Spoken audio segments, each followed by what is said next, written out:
I thought they were both dead. Soon.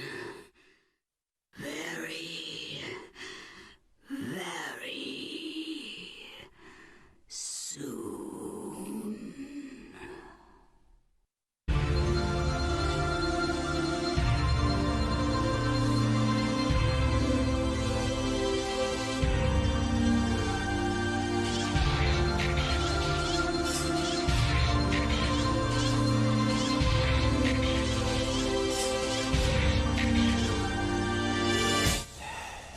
Where do I even begin with this one? Okay, Drakengard 2 is a thing that exists. It's not Drakengard though. I mean, What? It looks like Drakengard, plays like Drakengard, hell, it even smells like Drakengard, but it doesn't feel like Drakengard. Concerns were immediately set off at a young age when I looked at the front cover. Oh no. At least this means the video will be a little bit more lighthearted. Right? What's interesting about this is how Square Enix published the game in Japan and Ubisoft published it in North America and Europe. So what happened there? Now this isn't to say that the game is inherently bad, and I'm always ready to give credit where credit is due. It's not a horrible game by any means, and I'd go as far to say I love some of the things they included, which really flesh out the universe a bit more. It's just a shame they decided to play it as safe as they could to make it appeal to as many people as possible, and even put Yoko Taro on the sidelines, though his creative input still made it into the game at some points. Instead, the game was directed by Akira Yasui, who directed such other classics like... What the fuck? What the fuck? Was this game a successful directorial debut? Not really. It doesn't really feel like it's based in the same world, going from a bleak, depressing landscape to a mediocre fantasy land with blue skies and colourful environments. You know, for the most part. On that note, the soundtrack they decided to stick with is a huge shift from the original game's OST. Now, the soundtrack to Drakengard 1 isn't exactly something you'd call a tasty jam or anything you'd pick up ladies and gents at the club to, but it fit the tone perfectly. And other than a few select tracks, the Drakengard 2 soundtrack kinda sums up a majority of the game for me. It's just kinda there, going on in the background. An easy way for me to describe my feelings towards these two games is this. Drakengard 1 is tonally very similar to the Berserk manga/anime. Please Drakengard 2 kind of feels like Peter Jackson's Hobbit films, which may be a good or bad thing depending on your preferences. So let's dig in, and hopefully I can articulate my opinions about why this was such a disappointment without coming across as someone who loves to rip into a game for shits and giggles. But just because I wasn't a huge fan of the game doesn't mean cares? if you like Just or tell love me the the game, your opinions story. mean any less. This is purely my viewpoint, and it I'm shouldn't be only taken here as for the anything NieR other than- timeline. Thank you, spoiler please. The game begins and we're delivered some exposition loosely explaining the events of Drakengard 1. If you want to know more about what happens in that game, click this link and check out a video I made explaining the whole thing. It's 18 years after Angela sacrificed herself to become the next seal, and despite them showing clips from this ending, it's been confirmed that Drakengard 2 takes place in a timeline very similar to the events of Ending A. Why didn't they make it a continuation from Ending A? Fuck if I know. It's here that we're introduced to our main character, Nowe. Wait. And his childhood friend, Eris. So ending, what was that? D or E is the one that's canon to the NieR universe, but Drakengard 2 continues from ending A, but somehow contributes to world E. I'm not even getting the whiteboard of wisdom for this. One of the interesting things the first game did was take away the main character's voice. It allowed us to read what Kaim was thinking by listening to Angelus or watching his facial expressions in cutscenes. And before people misunderstand what I'm saying, I don't have a problem with characters having voices in games. It just works very well for Drakengard. So when I heard this... Eris, what's the point of the royal jewels anyway? Why waste time fighting with our allies? I was a little disappointed. This is a nitpick, and Nowe having a voice wouldn't be a bad thing if they wrote a good script and directed their voice actors better. Nowe has the insufferable ability to ask questions non-stop because the players are too stupid to guess things for themselves. Begin montage. Is this a district? What's this? Eris, what's going on? What do the people have to do with the key? But why? What are the districts anyway? Is this one of the lieutenants who guards the districts? What's it like in the district of Soul Flame? Is that the district of Soul Flame? I hate him already. After going through a tutorial teaching us all of the new gameplay mechanics, such as the ability to launch enemies with your sword or being able to recover mid-fall, which is a pretty neat inclusion, we're introduced to the Knights of the Seal, or more specifically the current leader, General Gizmor. Gizmor was the next general after Nowe's adoptive father, Auror, was killed by a one-eyed man in the field of battle. So Gizmo is all 1v1 me fucking noob, and we promptly wreck his shit, causing him to summon a whole platoon of soldiers for us to fight. Is he gonna be the baddie? Come on, what do you think? Well done, Nowe. Hierarch Sere. In the eye What the fuck? Oh, of course you had to be in it. There's no one left in our village. You have become a formidable swordsman. What? Is an American accent not good enough now that you're the hierarch? What would George Washington say? Let's take a minute to talk about these cutscenes. I have a hard time calling them that. Can I just call them screenshots? What I find really puzzling is in some scenes they're moving freely, but then in others they're so stiff you'd think it's a still image. But it's not, as the next scene shows. So they just left the models completely stationary. If this was for budgetary reasons, I'd understand it, but if it wasn't, then was it a stylistic choice, or was it plain lazy? Did most of the budget go on the fucking sparks? Cause they look pretty good. Gold star. Now what would a Drakengard game be without a dragon? This CG cutscene introduces us to the sequel's dragon, Legna, Nowe's original adoptive parent by circumstance and guardian. There's something I'm noticing about your name there, buddy. Kinda looks like you spell angel backwards. Oh, that is what you did. Legna's pretty great. He's one part of the game that kept me smiling because his dialogue is fun and whoever they got to voice him does a fantastic job, which reinforces my idea that good voice acting can make or break a character. He shares similar characteristics to Angelus in that he's a proud member of his race who holds himself higher than the other natives on Midgard. So now we have Legna, we can experience the aerial combat. At first glance it's the same as Drakengard 1, but if you start to look a bit closer, something has changed. Something very important.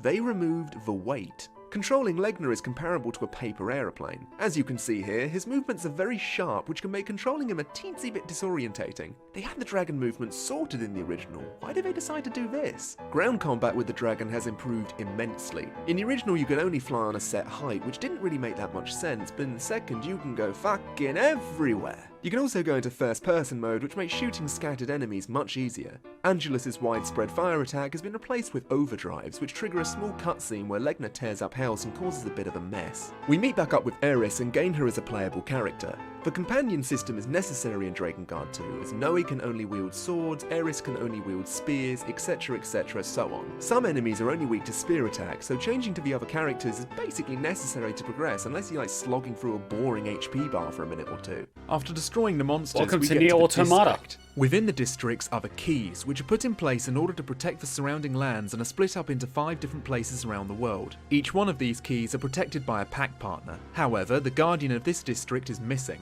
I wonder if that'll come into play later. This crusty old bugger wants to be let out of a jail cell he's contained in, but Eris explains that he's a remnant of the old empire, who are now being punished for almost ending the world 18 years ago and are now being used as sacrifices whose lives are slowly being drained to protect the districts. Nowe still questions this because we, the player, need to know that he's such a good guy, even if they pinch our nose and force it down our throat. Returning to the Knights of the Seal gives us an intro to 3 important characters, the Guardians. We have Danny DeVito, Tomoko, and Seymour Guardo. Sir Zhangpo, you would do well to follow orders. What the Lady Yuna, the Aeons. Well, goodness me, there's some issues down at the district of Soulflame. Guess it's time to take its guardian, Danny DeVito, with us and see what all the ruckus is about. You're late for the party, children. I hope you weren't loitering. Which reinforces my idea that good voice acting can make or break a character. But we have to get inside and make sure the key is safe. Right, you lot, go on ahead and be quick about it. What? You want us to go in there? Walk through the fog?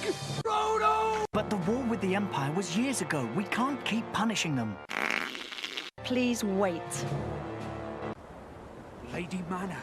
It's Lady Mana. It's her. Lady Mana. It's Lady Mana. Wait, that's a girl? I thought it was a boy. What? She grew up? Isn't that the one that got possessed? I'm so fucking confused. And now we got a Kingdom Hearts guy? Yeah, fuck me. Okay. It's hard to get... Seriously, stop making those fucking sounds.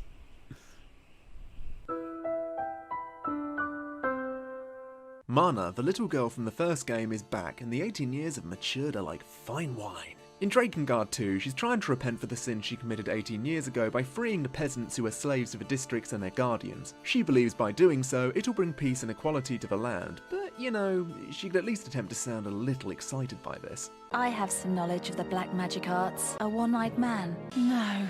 Help me. Storm the gate! All right.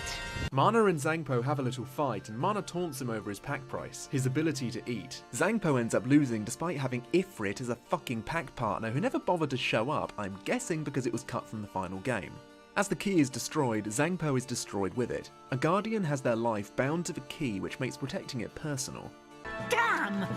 Do I really have to go? Oh no, you can stay, not like your life is in danger or anything, you chuckle fuck. Mana decides to have a little sleepy, so the knights capture her and promptly send her to be executed. Do you have any final words? You fucking bitch! Okay, she's going evil again. Incredible! Mana manages to break free, and some of the peasants attempt to free her by airship, but we shoot her down with Legna. Whilst we're away chasing Mana, something completely unsurprising happens as the game shows us Gizmo planning to get rid of Nowe, just like he did his adoptive father, Auror. Nowe accepts an invitation to meet with Gizmo out of a false pretense of having a cheeky drink, but instead of gulping down a nice glass of wine, he chugs down some high-quality poison.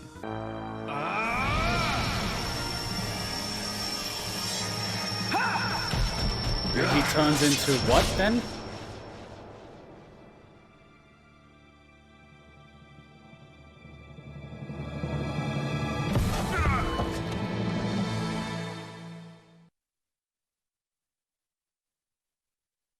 Really?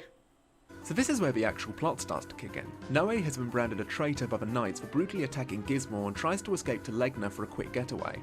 Nowe, turn yourself in. You have a chance to be charged for a lesser crime. I'm sorry, Eris. No. I won't go back. Tell her you were poisoned by Gizmo. Goodbye, Eris.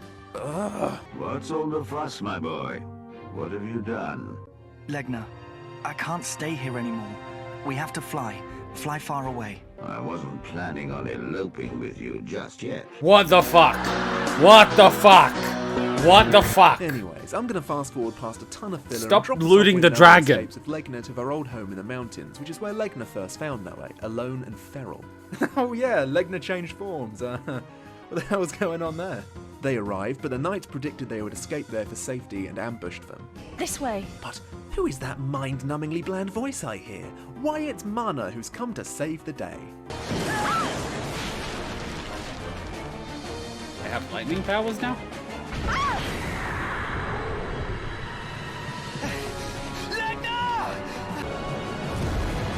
Yeah, but you have a dragon, why don't you just fly? That woman. She's taken Nowe. You saved my life. You saved mine. Shut up and let's go. I like the dragon. The dragon's my favorite So character. Mana joins the party, and she's going to be your main magic user during your playthrough. Each of her weapons have unique spells, just like how Kaim's weapon did in the original, and instead of side-rolling to avoid damage, she does a little cartwheel. I'm embarrassed to admit how much fun I had with this. Mana introduces Nowe to a town who has suffered under the Knights to open his eyes a little about the suffering of the people. Open your eyes, my beautiful child. Hey listen, Mum. Ooh, I'm just fucking with you. Can I call you Mum? Okay, I died for a reason. Bad genetics runs in the family and everything. See you later. Peace. Nowe decides to tag along with Mana and becomes a freedom fighter because why not? This time they head to the district of Hollowed Water and come face to face with its guardian, Hunch. Hunch used to be a child loved by all who met her and had a smile brighter than the sun. However, one time whilst out on a lake with her friends, her boat capsized, almost drowning her in the process. She was forced to make a pact with a Kelpie, sacrificing her charm in the process, meaning that no one would approach her voluntarily. So I guess it's really not her fault she isn't popular.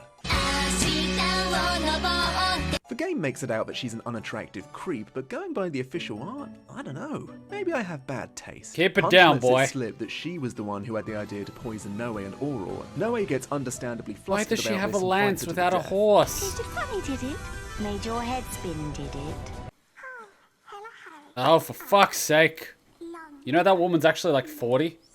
Maybe I'm an idiot, but as you can see here, I had no idea I could use Legna during this fight. I must have died about 3 times finding this out.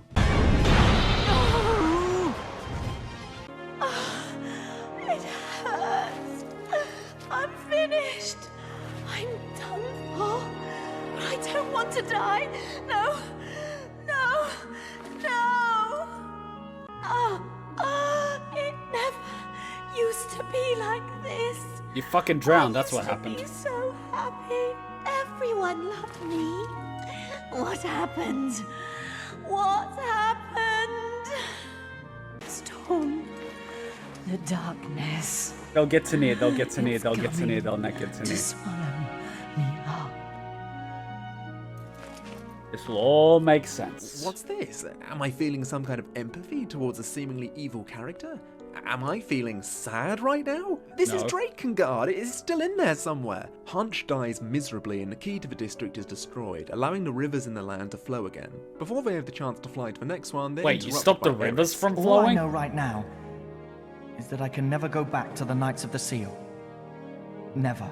You commit one crime after another. But why?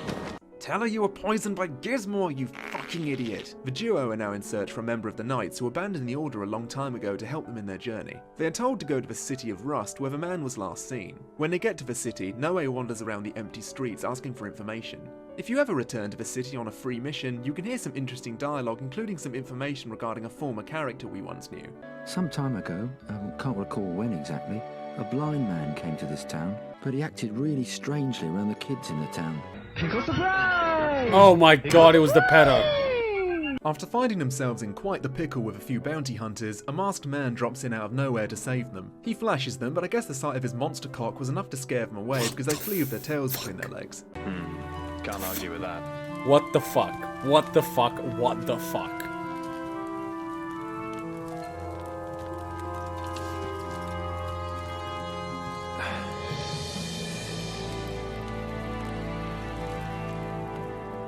Oh, I was kind of expecting his face to be a big reveal, but I guess not.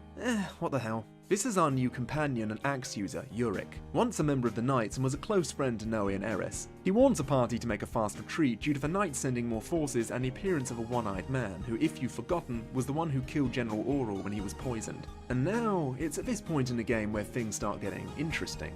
The group are blocked by a large group of Knights when suddenly... Who's that?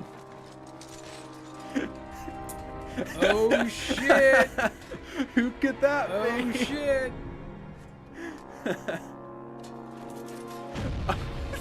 Damn! Yeah! Damn! Damn!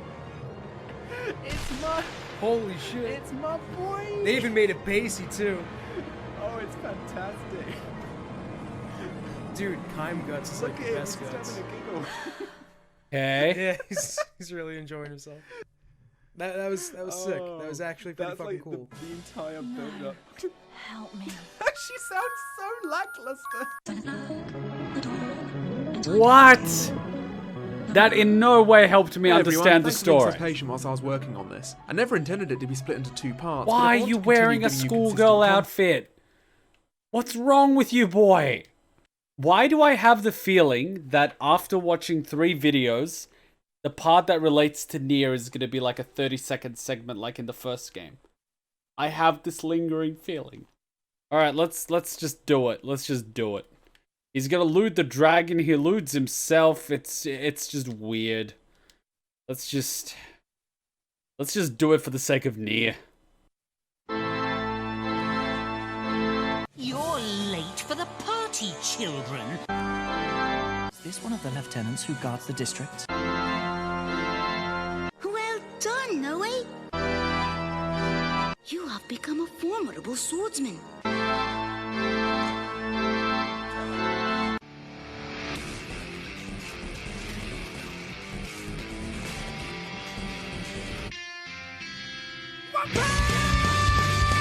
Can we not copyright crap songs? It causes problems, please. Jesus. It's time to admit something. I've been keeping secrets from you. Throughout the game have been short, scattered cutscenes involving Angelus telepathically communicating with Kime, but this is the first time we've seen him in the flesh. We're still unsure of his motive by this point, but we're led to assume it has something to do with Angelus. I'll bring everyone up to speed of what Kime has been up to for the past 18 years. After Angelus became the Seal, he made it his personal mission to bring Mana to every location she destroyed so she could repent for what she did and see how the people suffered. What the fuck? After a while, Kime grew attached to Mana, but Mana broke free, stabbing him in the leg and blinding him a one eye, giving him his nickname of the One-Eyed Man. This caused him to flip his shit and go full guts mode and is now on a different mission, but I'll cover that later. The trio flee from Climb and continue their mission to the next district. Another pact partner must be guarding this district. Judging by Urick's response, we're led to assume that he and Yaha had a past and is something he'd rather not revisit. When we reach the end of the fortress, our old friend Seymour Guardo is there to greet us. But sadly, as the guardian of the District of Precious Light, I am duty-bound to defend it from those who would destroy it. We must fight. This fight. Oh my god, this fight. I died oh so many times during this goddamn fight. So much so that Mana was elevated nearly 10 levels above everyone else. Yaha has made a pact with the gnomes. How he managed to make a pact of more than one creature still remains a mystery unless they work as a collective hive mind. He made this pact to be more alluring to Urick, who he loved as a young man. However, the pact had the opposite effect he desired, as he was able to attract anyone except Urick, who was immune to his charms. What the fuck? Possibly because he used them on him once before, only driving him away in the process. What the fuck? Increased his good looks. However, it took away his ability to feel pleasure. That would suck balls. balls. Hit the Christmas tree. Repeat. Kill the gnomes. Kill the Christmas. Oh bloody hell! Jesus Christ! Disposing of the gnomes kills Yaha, meaning we only have 2 more keys left to destroy. Go to the far plane, my friend. Back to the City of Rust for more filler bullshit. You want to know about the districts? I was listening to the knights talking. Seems like they were chasing some bloke. You watched who this and knows you a understood secret NieR behind better? districts. I understand And 30 so, seconds he's worth. hiding out in the closed land. That and a The story that I informant don't said really the have guy any hiding out investment in the in. closed land has information about the next district. I'll return to this line This was later and 14,000 explain years why it before frustrates NieR me so Automata. much. These Eris characters is back mean and nothing young to there me. as ever, so we fast forward and Kaim is here! After Mana's Kaim sensors go into overload, Nowe tells us what we already know and they decide the best thing to do is to continue fleeing. Eris gets in the way again and drops Yeah, the we'll ultimate save cock part by telling 1 of Nowe that it was Drakenguard 3 Mana next who time. almost destroyed the world 18 years ago. I'm sorry. I'm so sorry. Yeah, you sound it. Nowe attempts to defend Mana, but Legna, ever the voice of reason, wants this game to be over as fast as I do. That man, he made me promise. Kaim said that I wasn't allowed to forget. Kaim, the One-Eyed Man. The one who saved the world 18 years ago. The one who later attacked the seal and killed my father, Oral. Oh my god, we know! But why? Mana leaves the party for now, so it's up to Nowe and Urick to destroy the next key.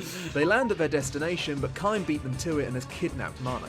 Get your filthy hands off my wife, who will so pay the consequences! It turns out that Kaim was hunting Urick this whole time, so they have a little scrap whilst Nowe attempts to rescue Mana, who was taken by the knights while he was distracted like a fucking child. Urick makes it out okay, which the game kinda skims over, and we chase Mana down to the Knights of the Seal headquarters. Here's where Nowe meets General Gizmor again, only now as enemies. This boss fight was a welcome break to mindless slaughter because it focuses on a 1v1 sword fight. If the game had a bit more budget, I'd say these type of boss battles could be pretty fantastic, but for now we have to make do with the clunky mechanics. We defeat Gizmor and rescue Mana before her execution, and now that we have Mana back, we can continue towards the next key in the District of Shining Life. When we reach the key, Kaim is already there waiting for us, and Urick sheds some light on why he's being hunted. Urick is the missing pack partner guardian of the district, and Kaim wishes to kill him for an unsaid reason. Urick ran away from the battlefield before he left the Knights, which led to General Auror being killed by Kaim. He made a pact with the Reaper of the surrounding area, who took away his ability to die. Seeking death ever since, he willingly brought Nowe and Mana to the district in order to end his life permanently. However, and I said I'd talk about this bit later, why did we need an informant if the Guardian is with us? Why is the Guardian of the district asking where the district is? The key will also be destroyed. Oh my god! It's the only way. Urick, stand back! He's mine. If he wants to die, why is he fighting? Oh wait, we're fighting another guy. I think our reunion was fate. Or something like it. This made the game worth it for me. All of the pointless shit that we've been sifting through has been worth it for this fight. Kaim is handled perfectly in the sequel, and him being an antagonist in this game comes as no surprise to me. And although I'd much rather be playing as a manic, blood-craving murder prince, fighting him is, well, it's like a hug. Beating Kaim gives us a cutscene where Urick gets in the way of a killing blow, and as the name would suggest, is killed. The Reaper resurrects him, but Kime manages to kill death itself before Urick pushes him over the edge into the dark abyss below. Urick's He passing kills means that we death? only have one more key to go, which is located in the He district of killed Heavenly death!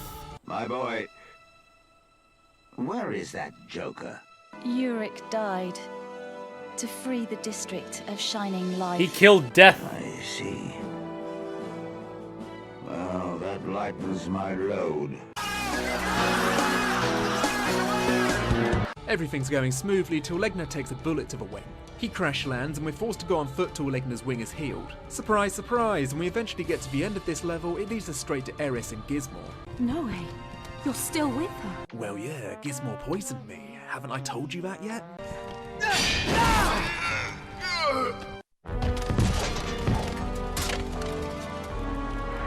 Damn fool!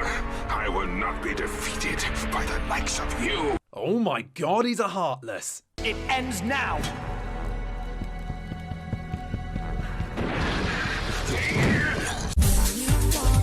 Oh, well, that's what you get for being a stupid dum-dum. Eris dies, only not really. I say that because even after she died, I was still getting spears from the extra mission, so the game kinda spoiled itself. Urick is dead for good though, so say goodbye to axes for the rest of the playthrough. No, is that you? It's me, Sari. They really didn't think it through. Wait, Mana, don't go. I'm not the enemy. Can't believe I'm saying this, but maybe you should listen to Sere. Oh well, on we go to General Gizmo, who turns out to be the guardian of the final key. Gizmo made a pact with a shade, causing him to lose his body in the process. And I have a few questions about this. Why does he have a body here, but loses it when he's attacked? Why didn't he lose it here? Did his skin fall off? The final fight between Nowe and Gizmo is... Don't ask for logic. He telegraphs his attack via the lasers in the floor, meaning you have enough time to react and dodge. It's almost like Gizmo doesn't care if you defeat him. Like defeating him is a really, really bad idea.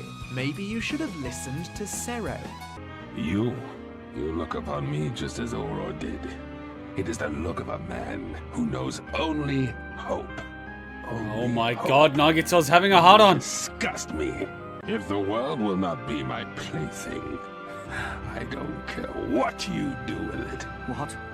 Soon enough, you'll realize the justice you hold so dear is nothing but a lie.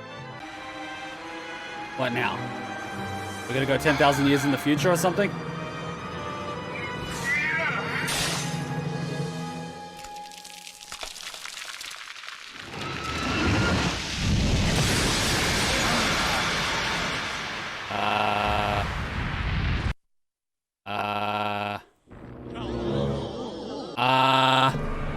What?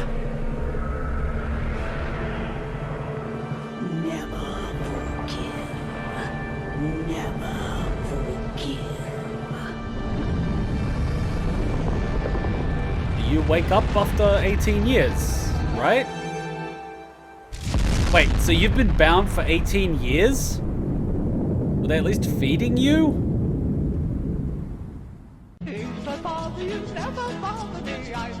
What the fuck in the... This is pretty dope. So, big twist. The keys we were destroying were actually the seals, keeping Angelus from getting free. The people who were sacrificing their lives in order to power the districts were actually suffering for a good cause, so we kinda fucked things up for everyone. Nice going, Mana! Apparently the pain that the ex-hierarch Verdele put her under was enough to break her mind, so now her vendetta against humans is bigger and more explosive than ever. We track her down to a familiar location from the first game, the abandoned Union Castle. Upon reaching the end, we're met with none other than Kime, and his intentions are finally revealed. He wanted to destroy the seals in order to see Angelus one last time, so we're going down the route in which Kime and Angelus are in love. Angelus is too far gone to recognize him, so she flies off to set the world on fire, causing Kime to send Legna a message. From Kime? Kill Angelus. Death will be a blessing for Angelus and I, he says. Kill Angelus, my lord.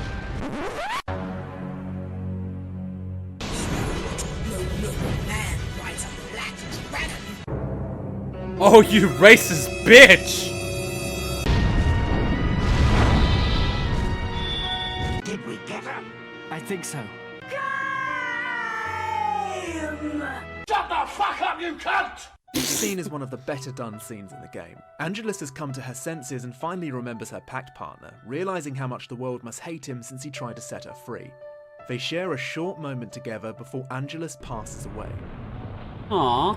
Angelus's death means that Kaim will die alongside her, and after we see a short montage of the memories they shared, he turns to ash and disappears forever. Is it over, Kaim? But I thought you became an angel, a goddess, what the fuck? So how did you burn? How on... Which storyline are we in? I thought the last one was the NieR universe. Now we're putting 3 storylines into one. Why? How? I'm so confused. You think the game is over now? I need a whiteboard. Well, nope, we still have a bit more to go. Ugh. Kill me. The world has been brought back to the same state it was 18 years ago, which prompts Scooby-Doo and crew to search out Hierarch Sere, who might know a way to stop this. Mana is acting a little bit fishy, so it's probably better we hurry things up a bit. Legna suggests Sere might have flown to an ancient dragon temple which floats in the sky, and has been used countless times by dragons whenever a disaster like the incident 18 years ago occurs. It's here where we're introduced to the Holy Dragons, creatures who bear a striking resemblance to Mikhail from Drakengard 3, which makes me think of the same type of dragon. Who's Legna brings Mikhail? Nowe into the temple where something called the Book of Seeds tells him that he is a new breed. And to explain what a new breed is, it's a human-dragon hybrid. How the fuck did this happen, I hear you ask? Well, remember when Inuart Someone put his penis in a dragon, maybe. In the first game. In this timeline, he was brought to an incredibly large seed called the Bone Casket, and entered it alongside Furiai. The seed fused them together and produced a baby. This baby was Nowe. Since Inuart have made a pact with a dragon, Nowe has a dragon's heart. It's also revealed that humans were created by the dragons, using the seeds of resurrection as a tool.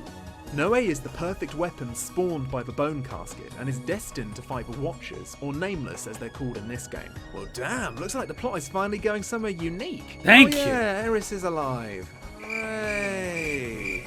She tells us that Sere is now located at a place called the Promised Land, but before we go there, Mana is...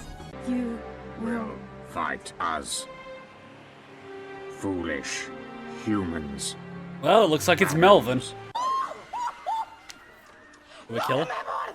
Looks like the Watchers have repossessed Mana. How do we break her out of it this time, I hear you ask? With a knife? You read that right. Love me! Love me, please! Oh god. Will you be nice to me? Will you love me? I promise, I'll be a really good girl. Oh god. Is it you that I seek?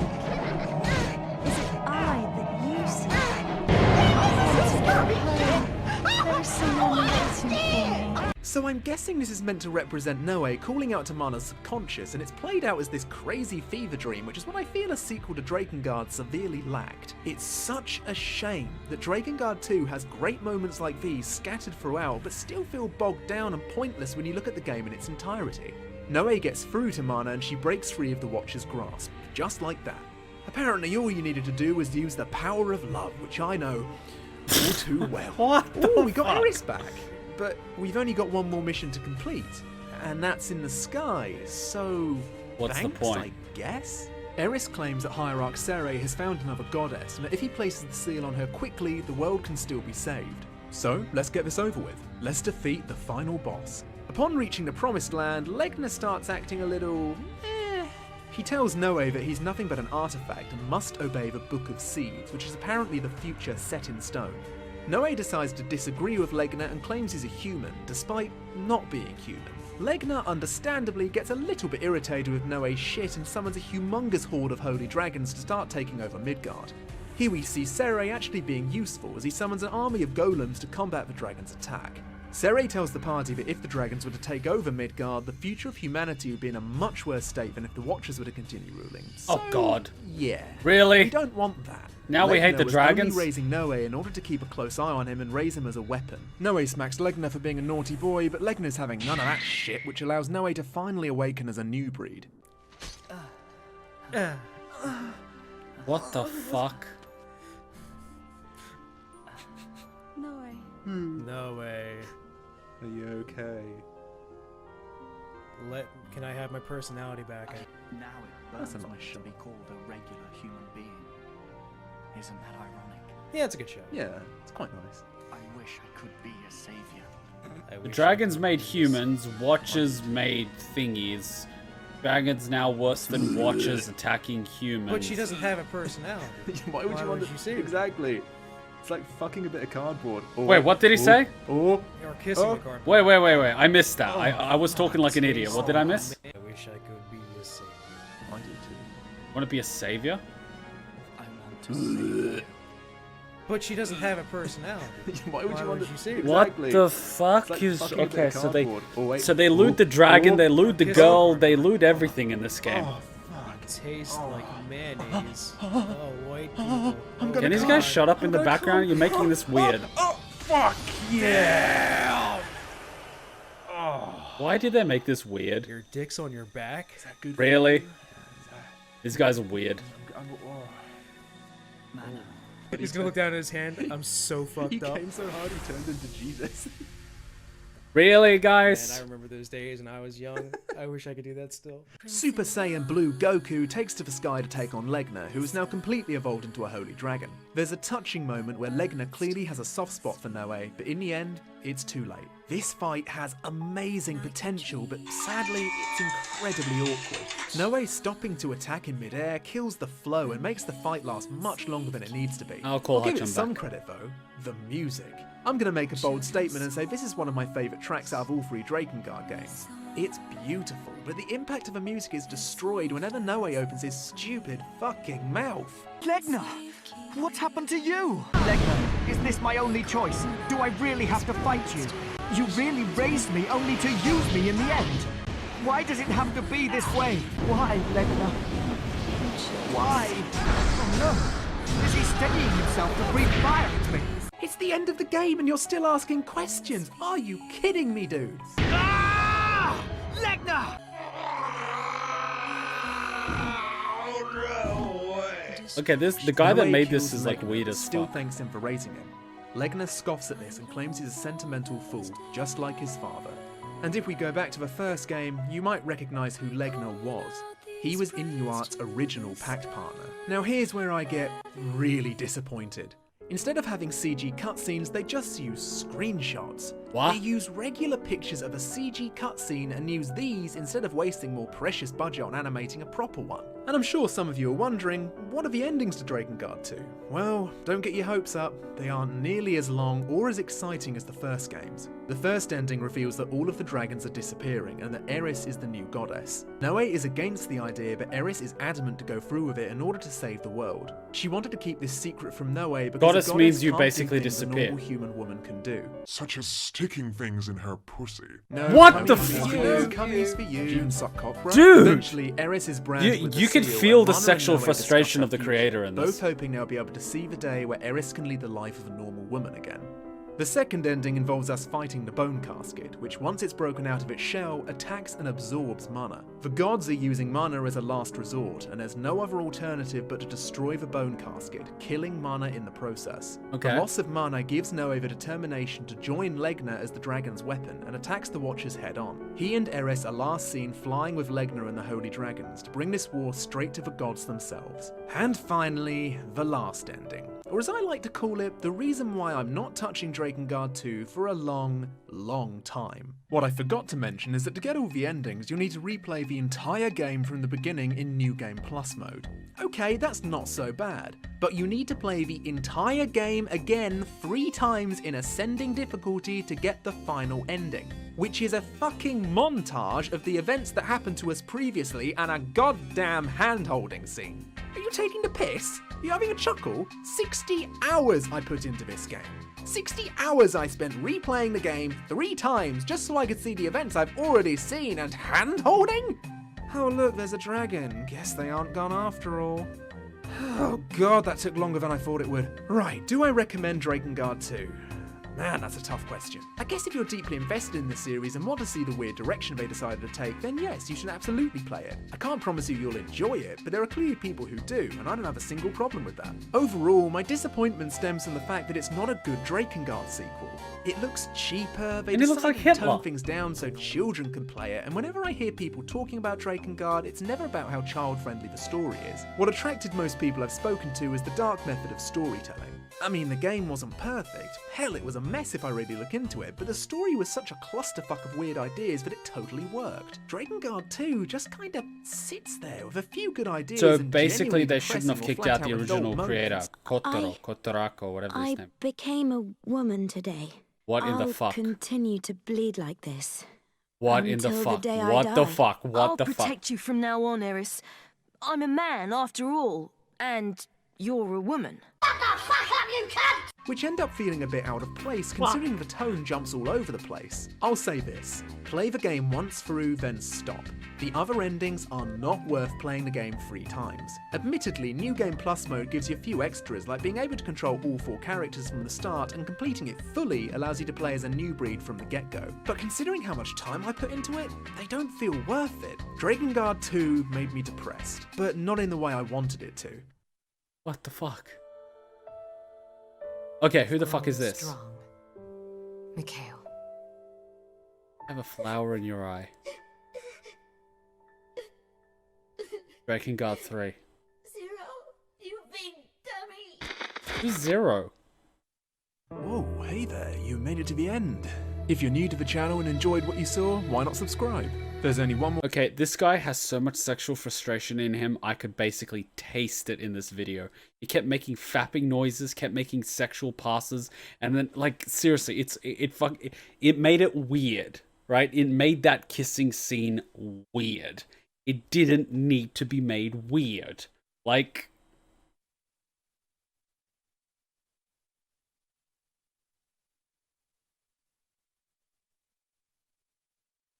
So, what did I get out of this in terms of the NieR universe? Nothing. Absolutely nothing. So basically, in the original, in the A, they do something and become lovers. And the red dragon becomes a goddess. But the canon ending for NieR is like the last one, which is like E or some shit, where the dragon dies over Tokyo Tower after being shot down by the Japanese Air Force. That's pretty funny. And the Watchers die there too, and they start infecting the planet. But somehow this is a continuation of A, but is canon to the NieR time. That kind of doesn't make sense to me. If the E ending is the one that's canon with NieR, why is Drakengard 2 going with the A ending? It's kind of weird. It's a weird way to do a sequel.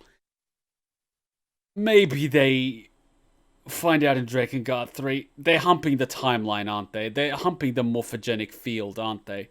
So Drakengard 3 we're going to watch in after the next live stream, and then we can watch the NieR analysis, which hopefully at least brings it in the same century so we can understand where the androids come in. Like, okay, sure, we have Watchers, which are basically the aliens, which are giant babies. Cool, that answers the question of who the fuck the aliens are, which seems to be that they're interdimensional babies. But then humans were created by dragons.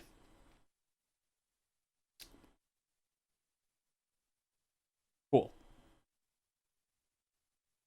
We'll digest this somehow.